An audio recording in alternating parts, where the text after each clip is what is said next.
Slick back. No, slick back. That's what I said. Slick back. No, nigga, I'm a pimp named Slick back. Pimp named Slick back. Pimp named Slick back. Nigga, are you deaf? I'm a pimp named Slick. Assalamualaikum warahmatullahi wabarakatuh. Perkenalkan, saya Nancy Ilahia dengan NIM 211102426 dari kelas 3 CD 4 akuntansi. Saat ini saya akan menjelaskan materi yaitu perbankan syariah pada mata kuliah akuntansi perbankan. Baiklah, pada kesempatan kali ini kita akan membahas 5 pokok pembahasan, yaitu yang pertama pengertian perbankan syariah, yang kedua perbedaan bank syariah dan bank konvensional, yang ketiga produk-produk bank syariah, yang keempat jenis-jenis produk penghimpun dana bank syariah dan mekanismenya, dan yang terakhir jenis-jenis produk penyaluran dana dan mekanismenya. Baiklah, langsung saja kita masuk ke pembahasan pertama, yaitu pengertian bank syariah. Menurut Undang-Undang Nomor 21 Tahun 2008 tentang Perbankan Syariah, bank syariah merupakan bank yang menjalankan kegiatan usaha berdasarkan prinsip syariah atau prinsip hukum Islam. Prinsip syariah Islam yang dimaksud mencakup dengan prinsip keadilan dan keseimbangan atau adil wa tawazun, kemaslahatan atau maslahah, universalisme alamiah, serta tidak mengandung gharar, masyir, riba, zalim, dan objek yang haram, sebagaimana yang diatur dalam Fatwa Majelis Ulama Indonesia. Kemudian, pengertian bank syariah menurut Undang-Undang Perbankan Syariah juga memberi amanah kepada bank syariah untuk selalu menjalankan fungsi sosial sekaligus menjalankan fungsi seperti lembaga Baitul Mal. Lembaga Baitul Mal yang yaitu sebuah lembaga yang menerima dana berasal dari zakat, infak, sedekah, hibah atau dana sosial lainnya dan menyalurkannya kepada pengelola wakaf atau nazir sesuai kehendak pemberi wakaf atau wakif. Untuk selanjutnya, pengertian bank syariah menurut para ahli. Yang pertama, menurut Hedi Sudarsono pada tahun 2003, yaitu menyatakan bahwa bank syariah secara umum adalah lembaga keuangan yang usaha pokoknya memberikan pembiayaan dan jasa lain dalam lalu lintas pembayaran serta peredaran uang yang beroperasi disesuaikan dengan prinsip-prinsip syariah. Yang selanjutnya, pengertian bank syariah menurut Perswat, yaitu bank yang merupakan badan yang menerima kredit, maksudnya adalah badan yang menerima simpanan dari masyarakat berupa giro, deposito, berjangka, dan tabungan. Nah, untuk topik pembahasan berikutnya yaitu perbedaan bank syariah dan bank konvensional. Yang pertama, pada prinsip bank konvensional dan bank syariah. Prinsip bank konvensional mengacu pada kesepakatan nasional maupun internasional serta berlandaskan hukum formil negara. Sedangkan prinsip bank syariah yaitu prinsipnya mengacu pada hukum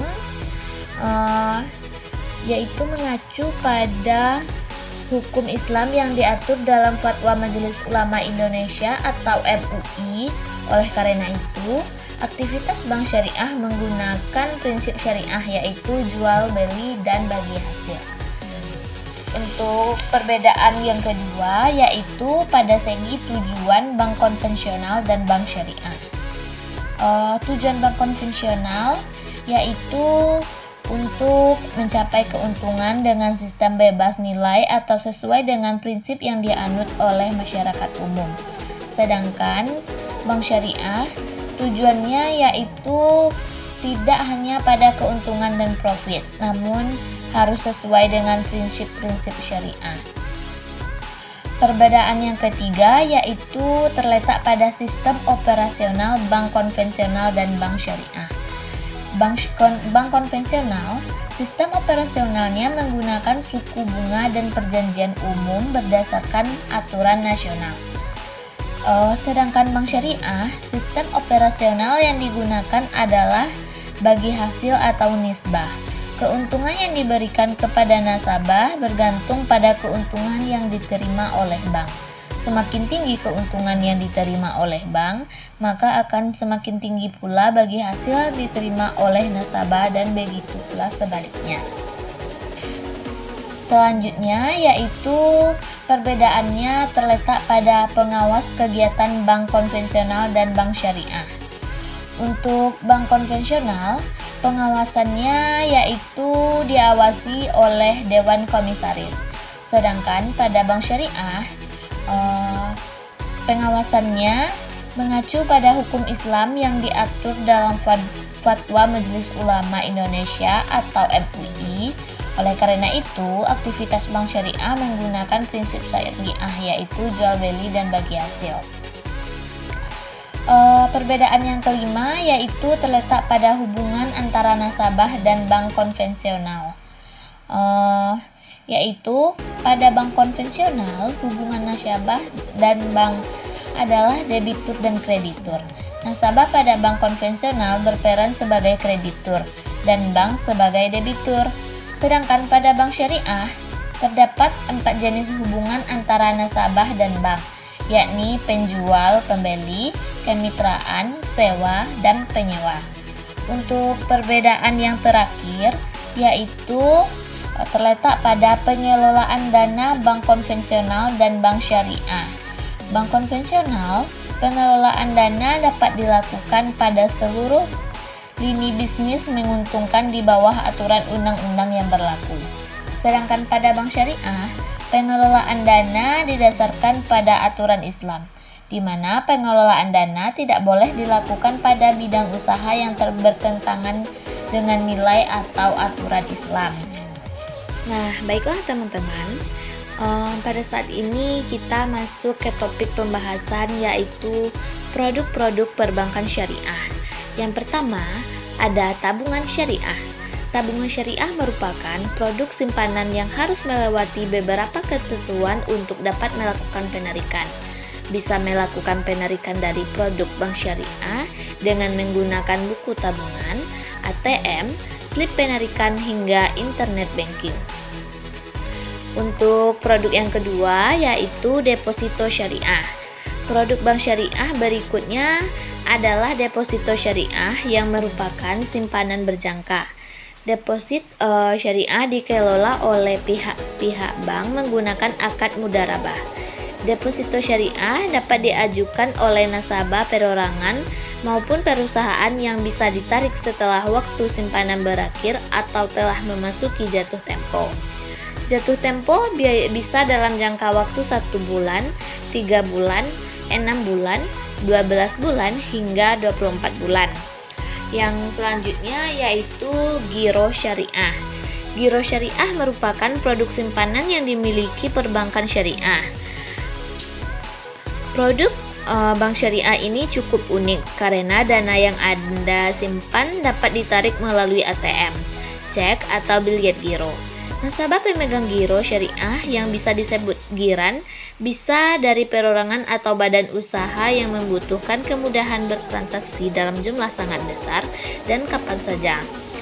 Menurut Fatwa DSN MUI nomor 1/DSN strip MUI /4 tahun 2000 tentang giro yang dibenarkan secara syariah adalah giro yang berdasarkan prinsip mudharabah dan wadiah. Anda bisa mengajukan simpanan giro syariah yang menggunakan akad mudharabah dan wadiah pada lembaga keuangan yang menyediakan produk syariah seperti bank Siniaga. Produk yang keempat yaitu ada gadai syariah. Gadai syariah merupakan produk pinjaman tunai yang menggunakan akad ran atau ijarah. Kita sebagai nasabah diwajibkan untuk menyerahkan barang atau jaminan sebagai syarat akad. Ada ketentuan yang harus dipatuhi saat ingin mengajukan produk syariah. Apabila tidak sanggup melunasi cicilan, Barang yang kita serahkan kepada pihak perbankan akan dijual untuk menutupi sisa cicilan. Jika ternyata harga jual harganya melebihi cicilan, maka pihak bank akan mengembalikan kelebihannya kepada nasabah. Produk yang terakhir yaitu pembiayaan syariah. Produk bank syariah yang terakhir yaitu pembiayaan syariah. Menurut Otoritas Jasa Keuangan atau OJK, setiap kegiatan dalam pembiayaan syariah haruslah merujuk pada akad yang fatwa yang dikeluarkan oleh Syariah Nasional Majelis Ulama Indonesia.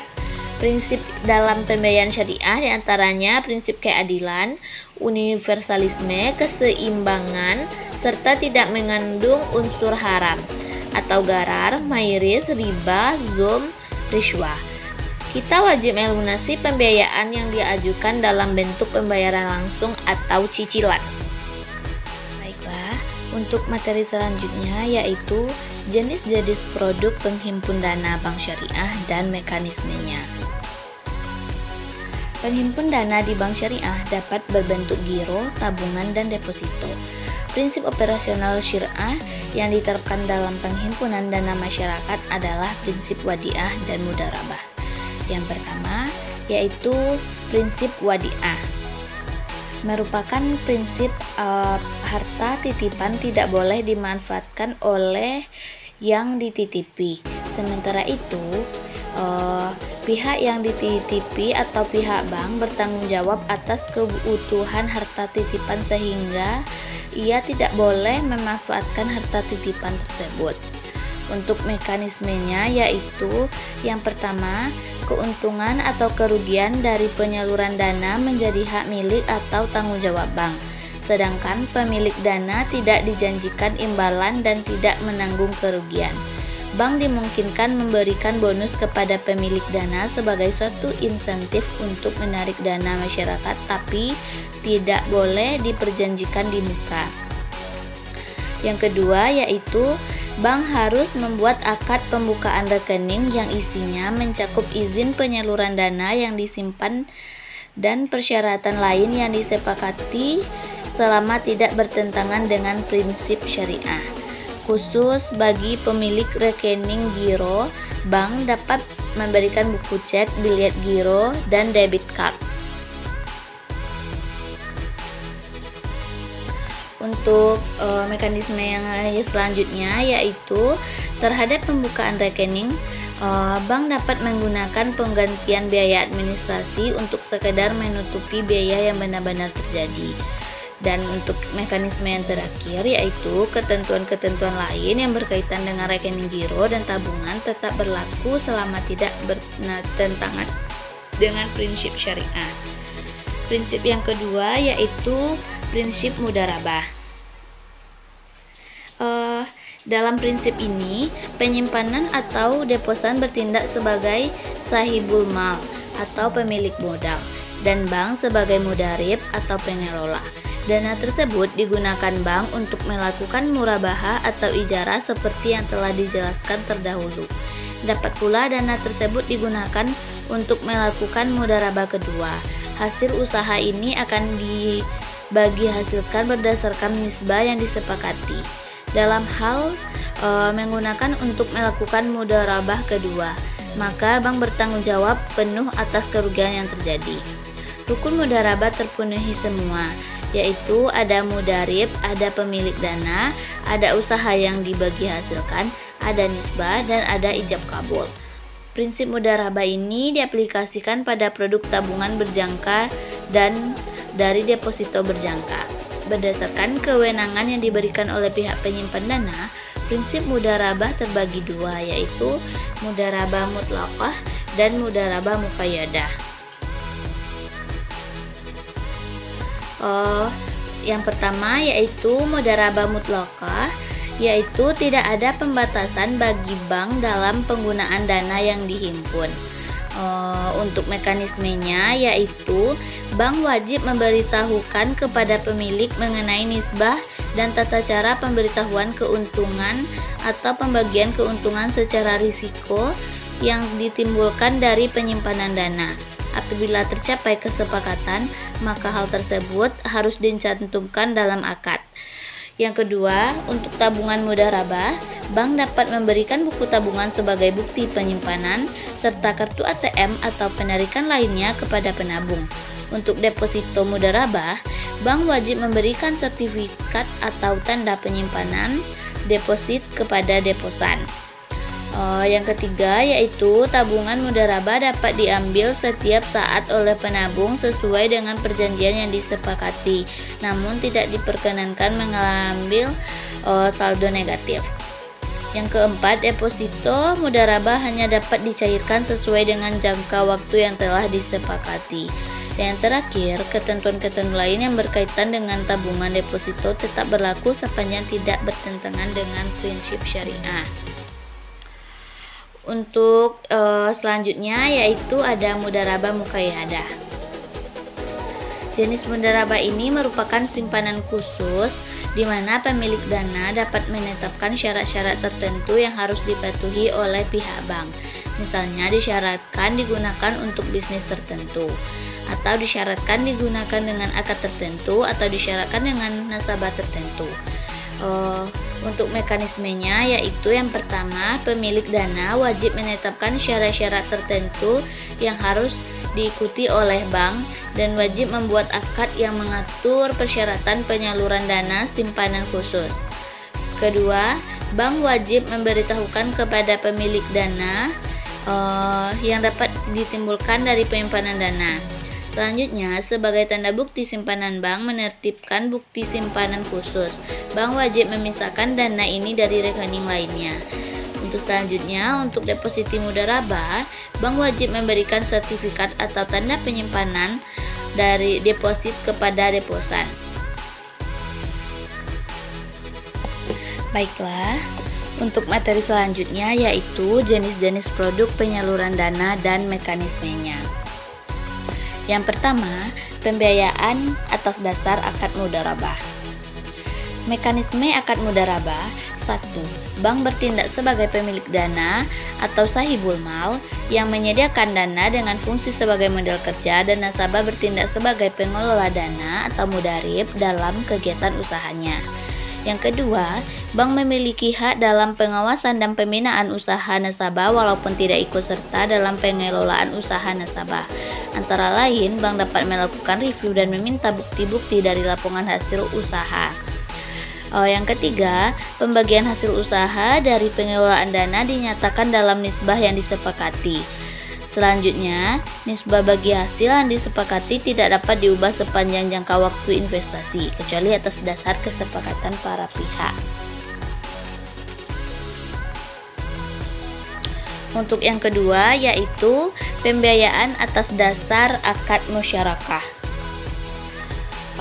Akad musyarakah adalah transaksi penanaman dana dari dua atau lebih pemilik dana dan atau barang untuk menjalankan usaha tertentu sesuai syariah, dan pembagian hasil usaha antara kedua belah pihak berdasarkan nisbah yang disepakati, sedangkan pembagian kerugian berdasarkan proporsi modal masing-masing.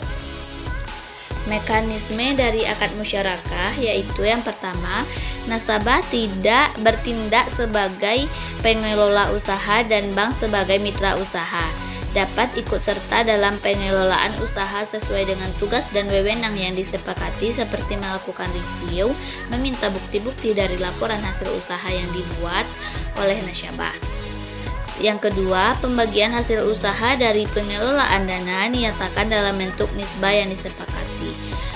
Yang selanjutnya, nisbah bagi hasil yang disepakati tidak dapat diubah sepanjang jangka waktu investasi, kecuali atas dasar kesepakatan para pihak. Bank dan nasabah menanggung kerugian secara proporsional menurut porsi modal masing-masing. Selanjutnya, pembiayaan atas dasar akad murabahah.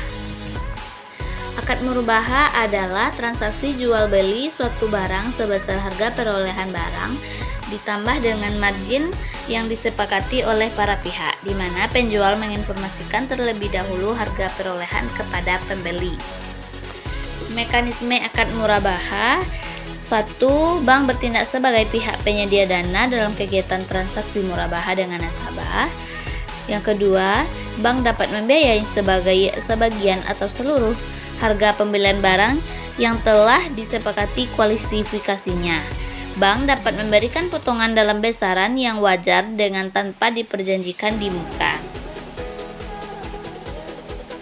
Selanjutnya, pembiayaan atas dasar akad murabaha.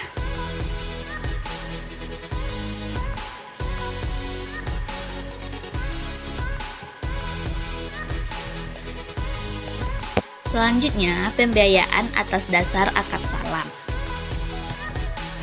Akad salam adalah transaksi jual beli barang dengan cara pemesanan dengan syarat-syarat tertentu dan pembayaran tunai terlebih dahulu secara penuh. Mekanisme akad salam yaitu bank bertindak baik sebagai pihak penyedia dana dalam kegiatan transaksi salam dengan nasabah. Kedua, bank dan nasabah wajib menuangkan kesepakatan dalam bentuk perjanjian tertulis berupa akad pembiayaan atas dasar salam. Penyediaan dana oleh bank kepada nasabah harus dilakukan di muka secara penuh, yaitu pembayaran segera setelah pembiayaan atas dasar akad salam disepakati paling lambat 7 hari setelah pembiayaan atas dasar akad salam disepakati. Dan pembayaran oleh bank kepada nasabah tidak boleh dalam bentuk pembebasan utang nasabah kepada bank atau dalam bentuk piutang bank. Selanjutnya, pembiayaan atas dasar akad istisna. Akad istisna adalah transaksi jual beli barang dalam bentuk pemesanan, pembuatan barang dan kriteria dan persyaratan tertentu yang disepakati dengan pembayaran sesuai dengan kesepakatan. Mekanisme akad istisna.